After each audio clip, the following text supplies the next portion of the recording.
I am a good person, so you shouldn't hate me. One good thing about me, one thing that's really nice about me is I love to open doors for people. Love opening doors for people. I'll open a door for anybody. I don't care who you are, don't care what you've done, don't care if you're a grandpa, don't care if you're a grand wizard. I'm going to open up a door for you. Don't care. And I love opening doors, and the other day I was, at a door, and this person started coming up to the door, so I opened the door for them to walk through, and this guy walked through the door, and as he walked through the door, he didn't look at me, and he didn't thank me, and in my head I was just like, "You son of a bitch! You no good son of a bitch! I made your life so much easier than it could have been! Your life could have been so hard without me, but I opened this door for you, and you cannot thank me for that!" And I was like, "Hey, Dave, are you in this for the right reasons? Or are you just in this for the glory?"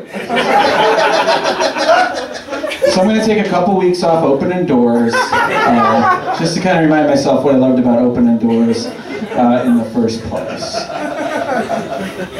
I had the unfortunate experience of being in a hospital waiting room recently. I was in a hospital waiting room. My friend was getting a minor surgery, nothing too major, which is why it's a minor surgery. And so I didn't really have to be that worried about it, but I was there, and there was a family there that was very worried, that was kind of making me worried.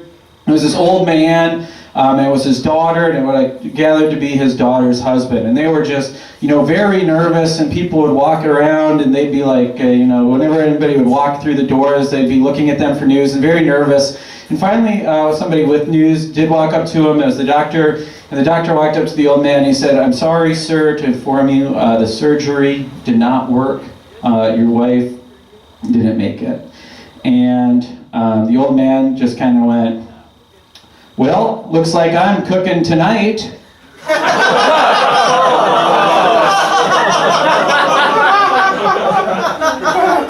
And the daughter was just miffed by this. She was like, "Dad, your wife just died. You've been married to her for 40 years. She's dead. That's your first reaction? You're cooking tonight? No way you're cooking tonight. I'm cooking tonight."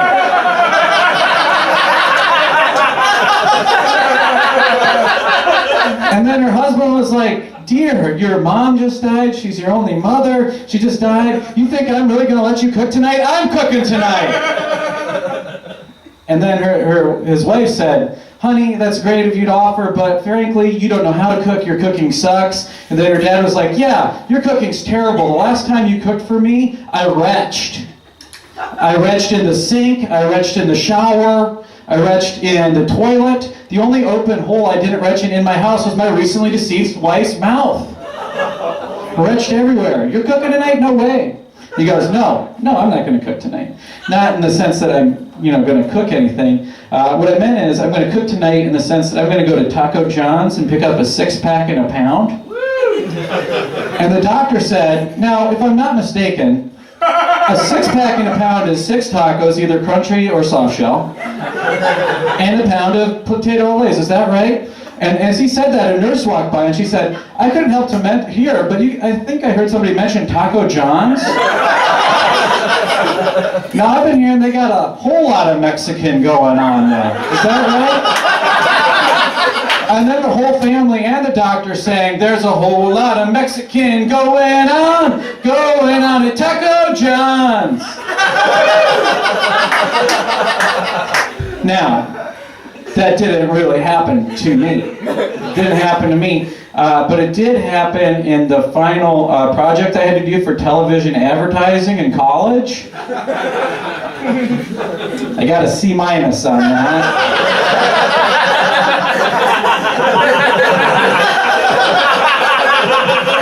I thought that was pretty good. That was pretty clever.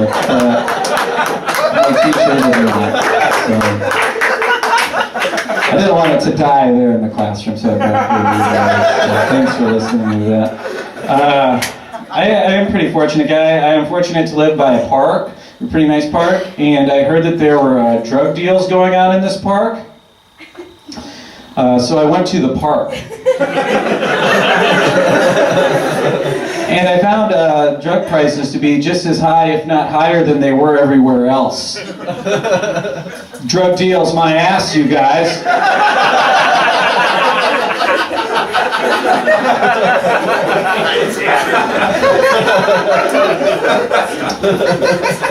Now, obviously, I got a hot bod. I used to be an athlete, no shit. Everybody knows that. 6'4"? Come on. I'm tall. I look great. Yeah, I used to be an athlete. I actually started playing football when I was 12 years old, very young, and I started playing football when I was 12. And I don't know if you guys play football, some of you probably have. Anybody who's played sports probably knows that you have to take a physical exam to kind of prove that you're healthy enough to play sports. I was no different. I'm not a senator's son or anything like that. I had to take a physical. So I went in and I took this physical, and it was all very normal. Physical is very normal. Except for at the end of the physical, the doctor asked me to do something I thought was kind of weird. He asked me to do a duck walk. And I was like, okay, what's a duck walk? And he's like, basically, you're going to walk as if you were a duck down this hallway. So I walked as if I were a duck down the hallway. And at the end of the duck walk, the doctor said, great duck walk. And I was like, great, does that mean I get to play ball? And he goes, well, maybe. Just have to check you for one more thing real quick. Just have to check you for a hernia. And I was like, okay, what's that entail? He's like, well, basically, we're going to take you into this little room. I'm going to have you drop your pants and your underwear all the way down to your ankles. I'm going to take my fingers, I'm going to press them very hard behind your testicles, and I'm going to ask you to cough. I said, okay, if that's what I got to do to play ball. So we walked into this little room. It was a very small room. The doctor wasn't a liar. I dropped my pants and my underwear all the way down to my ankles because I'm good at following directions. He took his fingers and he pressed them very hard behind my testicles and he said, okay, cough. But instead of coughing, I just said quack.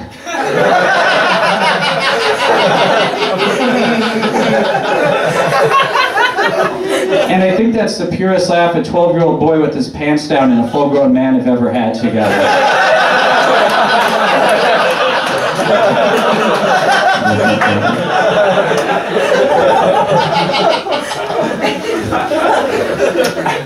God, I love iced coffee. Is one thing that I love.